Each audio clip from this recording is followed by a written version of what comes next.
getting vaccinated with Prevnar 20, a Pfizer vaccine. So am I, because I'm at risk for pneumococcal pneumonia. If you're 19 or older with chronic conditions like asthma, diabetes, COPD, or heart disease, or are 65 or older, you are at increased risk for pneumococcal pneumonia. Ask your doctor or pharmacist about Prevnar 20, pneumococcal 20-valent conjugate vaccine. It can help protect you against pneumococcal pneumonia in just one dose. Even if you've already been vaccinated with other pneumonia vaccines, Prevnar 20 may help provide added protection. Prevnar 20 is approved for adults to help prevent infections from 20 strains of the bacteria that cause pneumococcal pneumonia. Continued approval may depend on a supportive study. Don't get Prevnar 20 if you've had a severe allergic reaction to the vaccine or its ingredients. Adults with weakened immune systems may have a lower response to the vaccine. Side effects include pain and swelling at the injection site, fatigue, headache, muscle, and joint pain. For full prescribing information, please call 1-855-213-2138 or visit Prevnar20.com.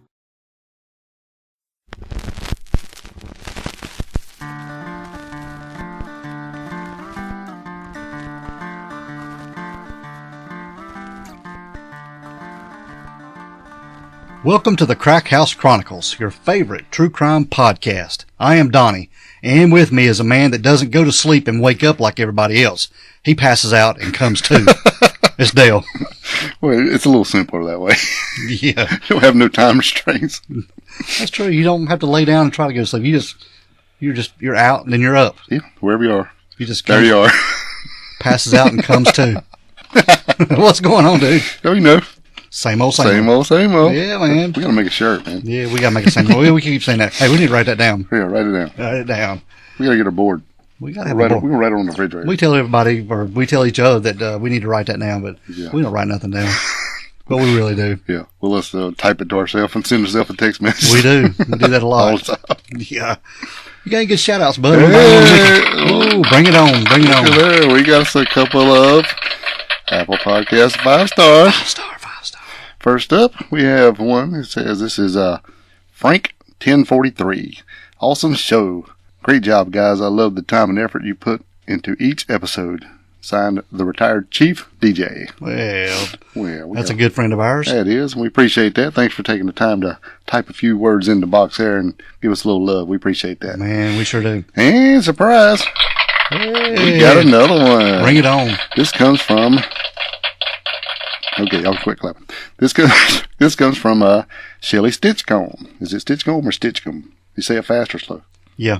Okay. Anyway, it says, great podcast.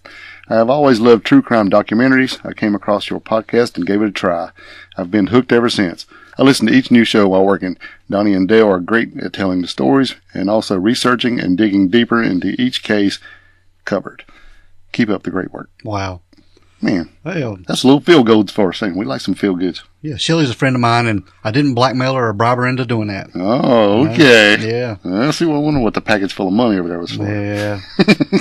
Like we got it. Yeah, exactly. But we want to thank those guys for we really appreciate that. That just means the world does. Yep. If anybody else wants to be like those fine folks and go to Apple Podcast and leave a 5 star, please write something in the box. That's right. I cannot tell you how much it helps. Yeah, even if you want to trash us, give us 5 stars and then just let us have it in the box. Just at least give us 5 stars. Yeah, exactly. I mean, we had one time.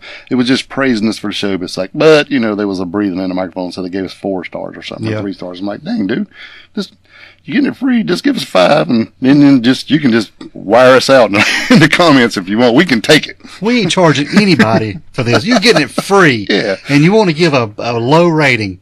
Really? Yeah, come on. Yeah. We love y'all. Yeah. Yeah. All right, man. What we got going on? We've got a missing persons case this week, dude. Yeah. We're going up to Milwaukee, Wisconsin. Ooh, the tundra. Yeah. And we're talking about a guy by the name of Alexander Michael Kruck. But he went by Alex. And his birth date is January the 15th, 1987. He was 36 years old, but he went missing in 2020. And there's a little bit of discrepancy on the date he went missing. The Charlie Project has it listed as July 17th, 2020. Well, maybe we can get that clarified. I hope we can. Get what I said there? Yeah, I got you. I picked up on that. Yeah. But he is missing from Milwaukee, like we said, and his family is just desperate dude to find out some answers on where he's at. Well, let's see if we can get him out. His mom and his sister, and we wanted to help get the word out, but we are so pleased to have on the show Alex's sister, Claire. Claire Kruck. Claire Kruck. Welcome to the show, Claire. Thank you. Thanks for having me. We thank you for doing this and helping us try to get Alex's word out there to all our listeners and try to see what's going on with him. I mean, I listened to a podcast with Katrina, your mom, and there's so many questions we have. But let's just start a little bit about Alex when he was young. Tell us a little bit about his younger life. Sure. So he was born in Illinois. My mom's family is from Illinois, so my dad was working down in Illinois, and that's where my parents met. So they married there. Alex was born probably about a year later, and then they moved to Wisconsin. My dad's family is from the Milwaukee area, so we lived our whole lives here. So he only lived a short while in Illinois. Essentially, it's me, Alex, and two other brothers. I'm the youngest. I'm the only girl. Mm-hmm. And so growing up, Alex and my other brother played a lot of sports, so we spent a lot of time going to baseball games, football games, I believe also basketball games. I can't remember. A lot of my childhood is watching Alex play sports. Yeah. So we would travel the country. Him and my other brother were both on the AAU baseball teams. Alex was heavily scouted, right-handed pitcher. He could pitch over 90 miles an hour. He also was the quarterback. In middle school, he did take the Tulsa Red Raiders to the state championship, and they did win that. Wow. He was very much into sports. He loved the Green Bay Packers, the Milwaukee Bucks. He does love the North Carolina Tar Heels also. Yeah, Carolina Tar Heels. Yeah, attaboy. That was one of his biggest, or one of his favorite teams was the Carolina Tar Heels. And then the Wisconsin Badgers. Besides that, so a lot of it was just, we would spend the summers at baseball games. We would spend the fall at football games. My dad coached both of the boys on the football teams. My dad also helped coach the baseball teams. So we just spent a ton of time really with sports. Besides that, we would do a lot of traveling. My family always loved going down south, and that's why most of my family has now relocated down south. Mm-hmm. Alex, really his main thing was sports. And then, so me being, I'm 4 years younger than him. So he was always a good older brother. And then at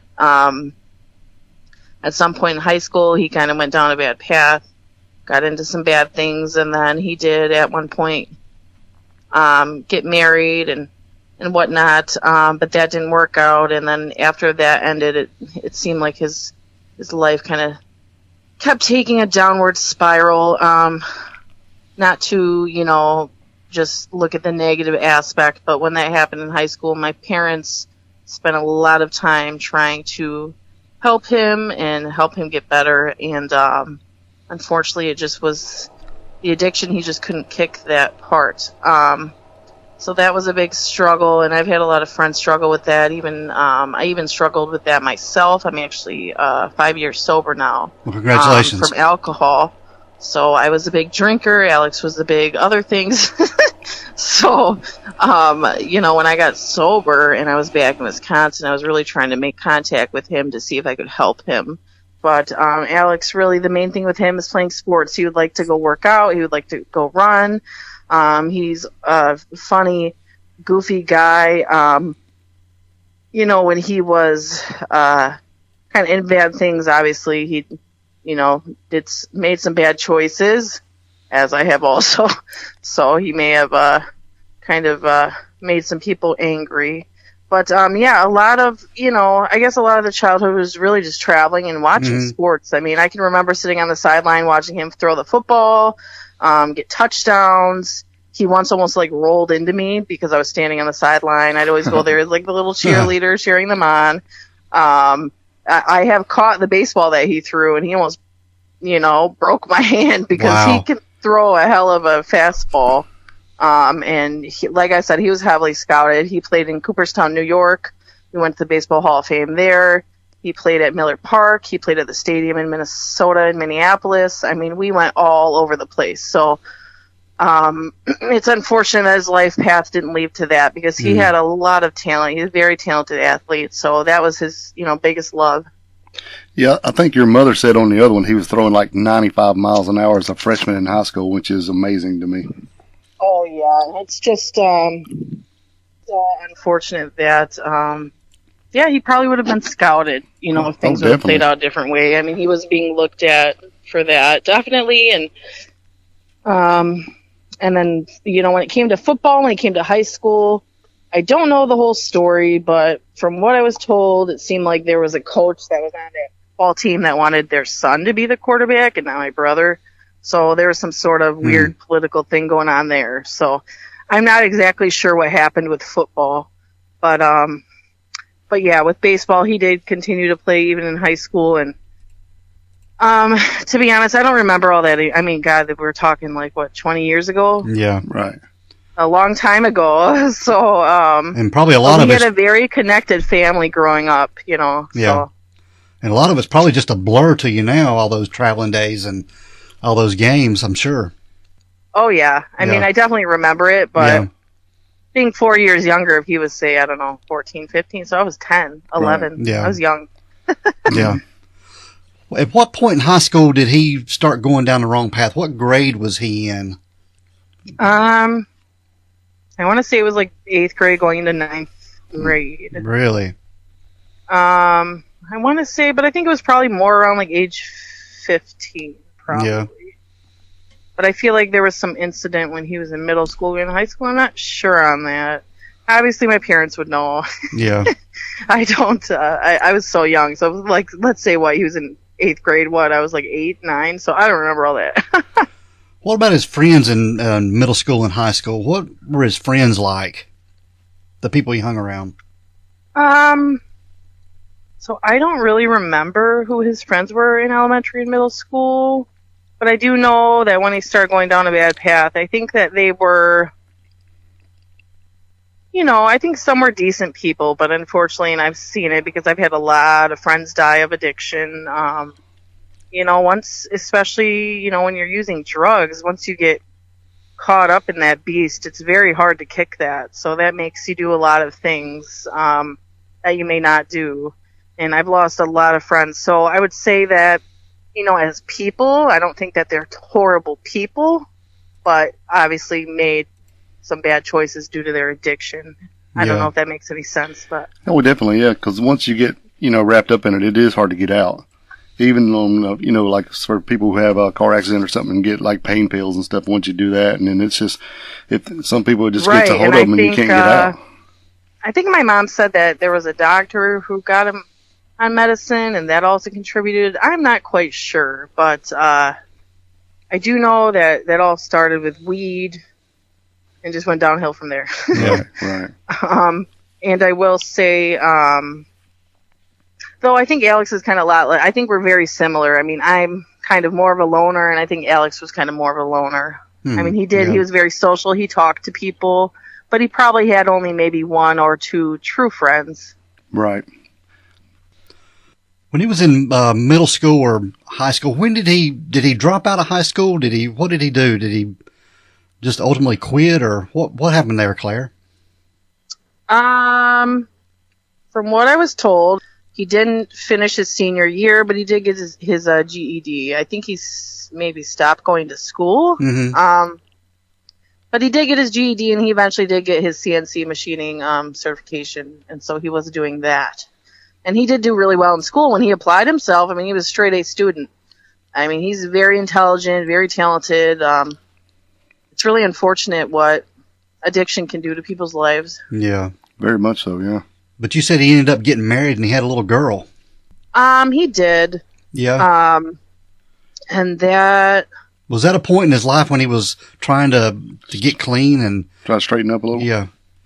I believe so, but I'm not exactly sure what happened there. But then I think he again started just going down a bad path, and they eventually got divorced. I don't remember the reason for their divorce.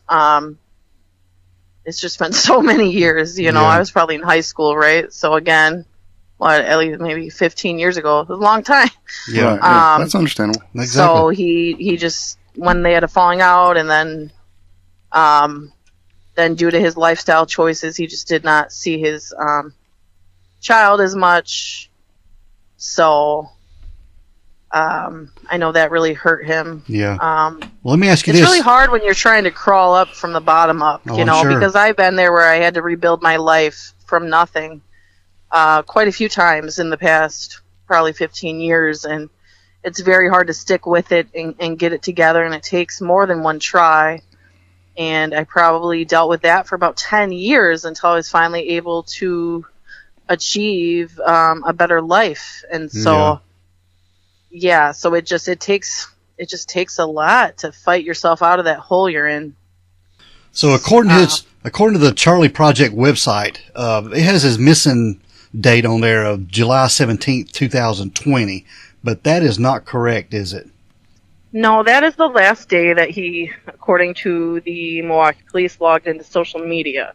Uh-huh. But I do know that my family heard from him on August 6, 2020, we believe is the last time. Mm-hmm. But there's also a tip that I have kind of forgotten about, that there's someone that I've known that has known our family for many years that did spot Alex in downtown Milwaukee, he said, around the first week in September. And he is somebody who would know Alex. And so I guess to make it clear is he did speak of wanting to move, leave the country, but he's talked about many different places. And I will tell you that Alex would say a lot of things and none of it might hold any weight. Yeah. So, you know, like, I would love to move to an island, but that's not going to happen. You know what I mean? Like, Right. it's not going to happen. So, you know, the whole point of that, though, is the two people that spotted him, and I do believe it to be credible, then that just proves the point that he never left Milwaukee, like I've been saying this whole time. And that is the last person to see him. They did see him walking south on Van Buren Street near the Metro Market in Milwaukee, in downtown Milwaukee, and he had 2 plastic bags. I believe it sounded like he may have been coming out of, like, Pick and Save, which is a grocery store here. Right. And that is the last time he was spotted. So what happened from August to September is still kind of a question mark. But, you know, I'm not saying they're wrong. It might not have been the first week in September. It could have been a couple weeks before. I mean, it's hard to say now. It's been years, so. So at the time of his disappearance, he didn't have a car or any kind of transportation, or really didn't have any money or income, did he? He was working.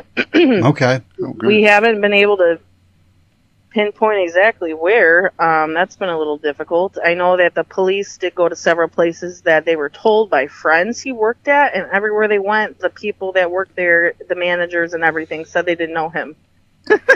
So they went to about, I think, 3 or 4 places, maybe, at least 3. And they said he never worked there and they don't know him, so that's odd. Any other place that I found since then that I've been told that he worked there, I've reached out to them and I haven't heard back. And it's a little difficult to get, you know, employment records and such. So, but I do know he was working, and he did tell my dad and grandma he was working right before he disappeared. Okay. So, but no, he does not have a car. He would take the bus a lot. He would take the Milwaukee County Transit, the Waukesha County bus, when he was out in Waukesha County. So Waukesha County is right next to Milwaukee County. And then, but yeah, he did not have a lot of money. I mean, it wouldn't have been a lot. Probably maybe $200, I would say. So that's not going to really serve someone for 3 years. No, it's not. No. And it's not going to get you to Mexico either. No.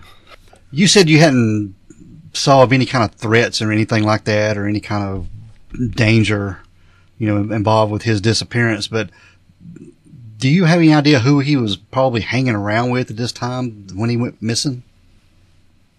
I do know of quite a few people, but Are they talking? Are they saying anything? so some of the people they said that he said he was going to go to Mexico, that he had a Greyhound ticket, and then the other story was he just took off, and then the other story was he walked off, and then the other story was they checked his room and his stuff was gone, and the other story was he got in a car with some woman, and then there was another story. I don't know. It's all crazy.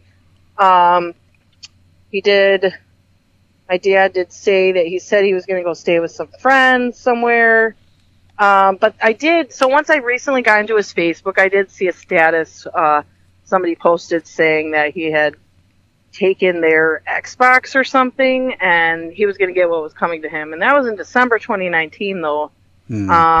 I know the police talked to that person, and they said that, no, he didn't steal anything from me, which is weird, because that's completely different from what the story says. Yeah. But the other weird thing about that is, when he went missing, right, we were told he was hanging around a Mexican woman. So when we looked on his Facebook, the only Mexican woman we found was a bait profile. So it is a man that poses as a woman, and he does lure people. I don't know for what purpose, or for sexual favors or whatever he's up to. I don't know. And the same day that status was posted, he did message Alex on Facebook. So I find that very odd. But we're still talking, that's about 6 or 7 months before he disappeared. I'm not exactly sure what that whole situation's about. I do think these people are running some kind of scam. I don't really know what scam they're running. Right. But it is very odd to be trying to lure people. There has to be something behind it. So I don't know if they're trafficking other humans, or if they're just, like a weird fetish. I don't know what they're doing, but it seems really suspicious to me. Yeah. So that's one weird thing. And then he did have an open court case. And then on the open court case, it said that he had taken money for some woman or something. And I will say that when he was hard on money and my family decided my parents essentially weren't going to financially help him anymore, about a year before he disappeared, then he started stealing from people. So, and that's hard to say, because it's like I'm out here asking for answers and, wanting to talk to, people about Alex, and they might look at him and be like, oh, he was a piece of crap. You know what I mean? But it's like he was still a human. He had a whole life before all this happened. So, absolutely. And I read the criminal complaint on that case, and criminal complaint on that case doesn't make sense, because it says this woman hired him and another guy off Craigslist to move her stuff. The other guy has a very odd common name, which to me, who knows? It may be an alias. Who really knows? And supposedly he went to use the bathroom when she came out. She had all this money missing off her counter. But to me, if you have that much money in your counter, I mean, why are you hiring people off Craigslist to move your stuff? And I'm not victim blaming, but that story just doesn't make any sense. And so he was being charged with some type of misdemeanor theft in 2019, but that story doesn't still make sense to me, and I am not blaming the woman. It just doesn't make sense to me personally. And so I know that they said it was him because he left some type of ID behind. So that's how they ID'd him. But obviously I never talked to him about it. I wasn't there. I don't know what happened. It just seems very odd. That person, the guy he was moving stuff with, I don't personally believe that they did know each other like the guy told the detectives. I think that they did know each other, and he was trying to, deflect blame onto Alex. But I'm not, my personal belief is whoever that person is, I mean, just from other things I found out, I feel like they may actually know him, and they didn't want to get caught up in it, essentially. So, but it is a misdemeanor warrant. I want people to remember that it's a misdemeanor warrant. It's not really necessarily something you're going to run from for years, especially when you've already been in jail. So I don't believe that is the reason he's missing. Where was he staying when he went missing? Who was he staying with, or where was he staying? So originally, and that's the whole weird thing about it, is we've had to piece this together. We originally thought he was missing from Finn Place in Milwaukee, which is the north side. It's not a very good area. But then through reading the police reports, because I have all of them, it seems like he was actually staying on, I don't know if it's like 40th and Lloyd or 20th and Lloyd, something like that, with a friend. And anyway, that friend says that he said he was going to Mexico and that was that he claimed that the U.S. Marshals were looking for him, which has never been found to be the case. I don't know where that comes from. He started saying all kinds of things. I know one of his friends who has been friends with him for about 20 years said that he was ducking behind cars. He thought people were following him. So we don't know if somebody really was after him or if it was a delusion, but he did go to the hospital quite a few times before he disappeared because he was assaulted a few times. So it's hard to say, we weren't there, so we just really don't know. And anybody who's involved in that, like, drug underworld, they're not talking. Of course not, yeah. And it could have been a little bit of both, Yeah, and we do know, and I can see messages from whoever was dealing him drugs. I mean, but they blocked the profile, so we can't see who the person is, but we can see, okay, this is what was occurring, right? So, but I will tell you that his Facebook was logged into, and it was never logged out of. And previously, he was logging in, logging out, logging in, logging out. So, and then about a month later, and then even about 8 months ago, somebody has been messing with his emails. Somebody was messing with his Facebook. We posted online that we were trying to find his email, right? Because we were hoping if we could get in his email, we could get a location history and find out exactly where he was at. And then right after that, somebody manually deleted the email. So I find that suspicious. Wow. Yeah, very. That is very suspicious. So I do think that I don't think Alex is alive. I do think that someone has his phone. Or by now, maybe they don't have it anymore. But I do think someone has his phone. I probably shouldn't be saying that, but this point, there's not much being done on his case, so I guess it just really doesn't matter, in my opinion, anymore. The authorities aren't doing much on his case at all? So when we give them information, they do follow up on it. But besides that, no. I mean, we've been trying to... for years, we've been trying to do a search, but in the state of Wisconsin, any search team needs to be invited in or approved by law enforcement. We've asked several times. We've asked to speak to supervisor, because we've been told people will call us back. Nobody calls us back. So I don't know why they won't let us search. I don't really understand the thought process with that. There is literally no recourse for families in the state of Wisconsin. We can't get another agency on his case. There's no laws here for missing persons. We tried to work with the state to see if they could help us, but they claim that the agency is essentially the case owner and there's no way around it. So we're kind of stuck. So it's one thing to have a missing person, but to also have law enforcement kind of landlocking you into this weird scenario where they didn't ping his phone, they haven't gotten those records. Right, I was going to ask you about that. They claim that they couldn't ping his phone, which I don't believe. I don't know. Is that because they think it was a burner phone, or you don't know? I believe so, but I will tell you that those phones still ping, because when I went onto his Facebook and I saw the locations where his phone was at, I went there and he was there, so that is accurate. So good I wouldn't say that, just because it's a certain phone. I mean, they go off the same cell phone towers, Yeah. Yeah, very true. Could the authorities not tried to ping his phone and go to those locations? Have they tried anything like that at all? Nope, never. What the heck, man?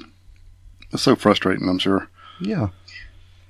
Yeah, so it's kind of like once your family member in Wisconsin is missing, it's like the police agency essentially owns them, and there's literally no recourse for families. I mean, in the state of Wisconsin, if someone's remains are never found, then they remain forever missing. There's no law here that you can be declared dead after so many years. That doesn't exist. Oh, wow.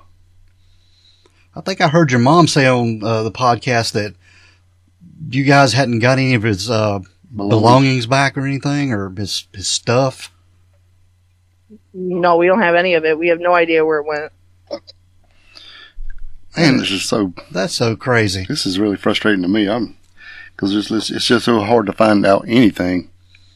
And I can't imagine what you guys are going through. I guess it's, in the beginning, so I tried to report him missing. They wouldn't take a report. They finally took a report, not from me, but from my other brother in April 2021. And then, so from the time he went missing until December 2021, when my mom went on the news, and the officer with the Sensitive Crimes Division saw my mom on the news and she got involved, there was absolutely nothing done on his case. Wow. So we're talking I don't know, what is that, 12, almost, I don't know. That's a long 16 time. months, 18 Yeah, months. that was almost 2 years, yeah. And unfortunately, we didn't know anything about missing persons, so we thought that the police would do something and that they were doing something. And when I went to the Milwaukee police station in August 2021, and I said I would like my brother's missing person file, they said there isn't a file. There's only one piece of paper. Jeez. So, and they blame it on us because they said we didn't report him missing right away, which I don't agree with because I tried and they wouldn't take a report. And they do have a history for doing that. So I did talk to a detective the other day and asked them why there's no detectives working missing person cases in Milwaukee. And they said that this officer is the best in Milwaukee, probably the best in Wisconsin. So that's the response I got. Wow. That is so crazy, Claire. And I mean, we don't want to be enemies with the police, but I mean, we can't even, we're not even allowed to search. We're not even allowed to find out exactly where his last location was, so we can even have the opportunity to find him. I mean, he still does have a relative that, there's things that if we found him, if he is deceased, like we believe, then we could put him to rest, and we don't even have that opportunity. And now so much time has passed, and the more time that passes, that's why I've been really pushing lately to search again, because once winter comes here, I mean, good luck searching in the snow. No doubt. So, I don't know. I'm very passionate now about missing persons. I wish that there was more done for missing persons. I didn't realize that there are so many long-term missing persons in America, and that there's very little laws, and there's really no recourse for families to get any more assistance. I mean, unless you're going to hire a PI. I've been looking into that. Maybe. I don't really know. I mean, I've done a lot, though. I'm not sure. I don't know. I don't know what else somebody can do for me, but I'm willing to try just because I want to know what happened to him. Oh, I agree. Still my family. Do the authorities get in touch with you, or do you have to ultimately contact them to find out anything? I have requested his records. In the state of Wisconsin, there's an open records law, so I've been given the records on his case. The officer in his case does not talk to me directly. She used to, but she only wanted to talk to one family member. So she tells my mom she'll call if there's a major update, and there's been no major update, so then there's no phone call. That don't even make any sense. No, it don't make any sense. Man, I was just looking through the Facebook page, and man, in 2015, looked like he really had his stuff together. So it's a shame that he went downhill that quick from there. He posted stuff about, not proud of what I did, blah, blah, blah, and I've been from down here to back to here, and it's really this, and I'm really feeling blessed. I'm like, so he really had it together at that point. So it's really sad that quickly stuff turned around, and now he's gone. Yeah. Yeah, it is. Yeah, and he had that on and off. I mean, I had to in the past, but I will say, another weird thing is that he did. I found an email that he sent my dad in 2015 that said, "Well, you don't want me to become a missing person," and I'm like, "Wow, that's not like foreshadowing. That is so odd." Ooh, that's chills. I don't know what that's about. I mean, he really claimed that. I don't know. He claimed some interesting things, and a lot of it we thought were delusions, but the more and more I look into things, I'm like, some of this is not delusion. Some of this is real. Yeah. Claire, what do you ultimately think happened to Alex? Where do you think he's at? Personally, what I think, so a lot of people think that he, overdosed and somebody hid his remains, hid his body. I think because I worked with many psychics and they all tell me the same thing. They all tell me that he was in kind of like a fist fight, a scuffle, which makes sense because he was, when he was in like high school, they used to have like Fight Club in the backyard, and he could fight. And there was some disagreement over money or something, and then they accidentally hit him with the car and they threw him in the woods. I've had like 5 psychics tell me that. So I do think it was I think it was like an accident or foul play. It could be an overdose. The reason I don't believe that is because I've had so many friends overdose and they have never become missing persons. Usually they're just dumped off or brought to the hospital so that, I'm not saying it's not possible. I just don't think that there's something more to this from all the information I know. And unfortunately, I just can't put that all out there because it really wouldn't serve a purpose I mean, I don't want to be like on here naming names and all that because I still certainly do not know, and I don't want to be just throwing people's names out there just to cause chaos. Right. For no purpose when I don't have hard evidence to prove those things at this moment. Mm-hmm. Well, I have, messages and such, but I don't have hard evidence. I don't have his remains. I don't have his clothes. I don't have video footage. Or his phone or anything. It's sad. But yeah, I do really think that he was in an accident or there was some foul play involved is what I do think. And I have always thought. And I do think that someone hid his remains. Is it possible Alex is alive out there? I guess there's a very small possibility. But the fact that we've never gotten one sighting of him. We've never gotten one tip that they saw him in Illinois or Iowa or, if you're going to leave Wisconsin and you're traveling, whether you're on an Amtrak, a Greyhound, a plane, anything like that, someone's going to see that person somewhere. So I just kind of find that very hard to believe that, very hard to believe that he could, be out there when literally we've posted his flyer all over the United States. We've looked all over the United States and Mexico, and there's nothing. The only place he was ever seen was in Milwaukee in the summer of 2020, and that was it. So I'm going to say he's not alive in Wisconsin somewhere. Yeah. Wow. What can our listeners do to help Claire? What can they do? Can they join find Alex Kruck's Facebook page? Can they call somebody? What can our listeners do? Tell us what we can do. Sure. The Facebook page I have for Alex is Bring Alex Kruck Home. That's the page that I run. My mom did previously have a Find Alex Kruck page, but I'm not sure if it's online anymore. She had a problem with a hacker. Oh, wow. So, but I would say if people could share his flyer, I've made some Facebook Reels with little videos if they could share that. I'm also on TikTok. If anybody out there in the United States, whether you're in Milwaukee, Chicago, or anywhere, has seen him, I guess if he is delusional, a lot of delusional people tend to go by their middle names, so he could be going by the name Michael. Yeah. I mean, he was not somebody who would live homeless, so I just don't foresee that being a thing.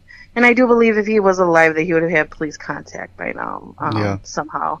But, yeah, if people could share his flyer, his video, if you're listening, if you know anything, if you saw him somewhere in the summer of 2020, if you worked with him, if you have any information, you can reach out to me on my Bring Alex Kruck Home page. You can reach out to the Milwaukee Police Sensitive Crimes Division.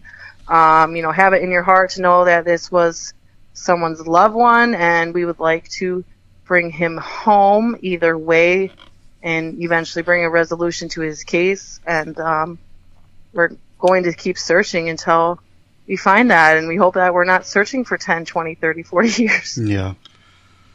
Well, is there any last thing you want to say, or anything else you want to add? Yeah. I will say that I've seen some information online that says that he was hanging out with friends from Chicago who had just moved from Chicago, or people thought maybe he moved from Chicago. I want to clarify, I have no idea where that information came from. He has always lived in Milwaukee or Waukesha counties. So he has always lived here, nowhere else, ever.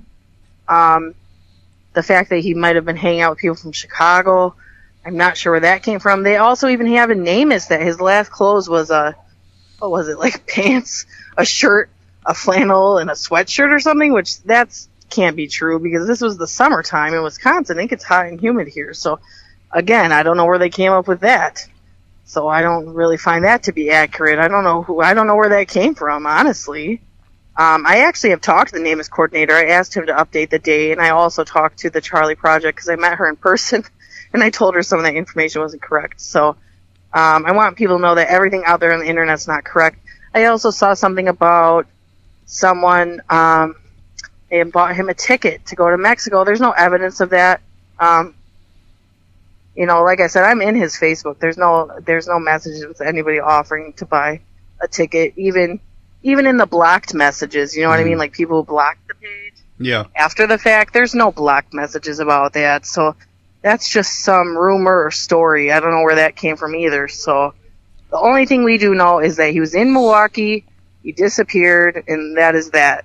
What happened to Alex, we still do not know. There's no evidence. The police looked into Greyhound. They looked into Mexico. They talked to the Border Patrol. He's never crossed the border. He has no passport. You know, could he have just walked in? I guess, but probably not. It's not really feasible. I don't know who would be, you know, moving a grown man across the world. That doesn't make any sense, so. Right. Well, Claire, we'll certainly share his photos and his information on our social medias and all of our things that we have, and we'll get this episode out and maybe find some answers, put it in the ears of everybody, and let them be on the lookout for your brother Alex. Yeah, thank you so much. I do appreciate you having me on the show. And again, yeah, if anyone has any information, we still hope that someday that they would come forward with that information. Oh, for sure, yeah. Well, Claire, we certainly appreciate you coming on the show and telling Alex's story. And yeah, appreciate your time, yeah. Yeah, definitely. Okay, thank you so much. Well, you have a good night. Thank you. Okay, you too. Bye-bye. Bye-bye. Bye. All right, Dale. Again, I want to thank Claire for being on the show, man, and telling Alex's story. And that can't be easy, man. No, it can't be. It's got to be tough. It breaks my heart. Yeah, and you could tell it was tough. Yep. It's tough. But we're going to put Alex's information on our socials and his photographs and his information, like I said. And in her Facebook page. Yes, and guys, share this. Get this family some answers to what happened to their family member. Yeah, I mean, I got friends and some family up in Wisconsin, so you guys, jump on board and help us out. Yep, exactly. But other than that, dude, we're going to get out of here. All right, let's roll. We want everyone to be safe. Please be careful and just try to look out for each other. Because the next episode could be about you. This is the Crack House Chronicles.